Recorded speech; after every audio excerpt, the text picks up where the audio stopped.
Hi. Hi. എന്നാണ്ട് സുഖം? എന്നാണ്ട് സുഖം?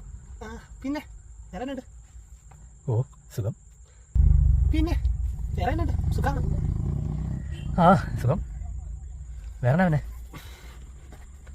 പിന്നെ വീട്ടിലെല്ലാവർക്കും എന്നാണ്ട്? ആ എല്ലാവരും സുഖമായിട്ടിരിക്കുന്നു. നിനക്കെന്നാ വിശേഷങ്ങളൊക്കെ വേറെ? എനിക്ക് സുഖം. പിന്നെ വേറെ എന്നാണ്ട് വിശേഷമൊക്കെ? പിന്നെ എന്നാടാ അങ്ങനെ പോകുന്നു. പിന്നെ വീട്ടിലൊക്കെ എല്ലാവർക്കും സുഖമാണോ? എല്ലാവരും സുഖമായിട്ടിരിക്കുന്നു. മഴയൊക്കെ ഉണ്ടോ അവിടെ? മഴയൊക്കെ ഉണ്ട്. വേറെ വേറെ എന്നാണ്ട് വിശേഷമൊക്കെ? വേറെ എന്നാ സുഖം.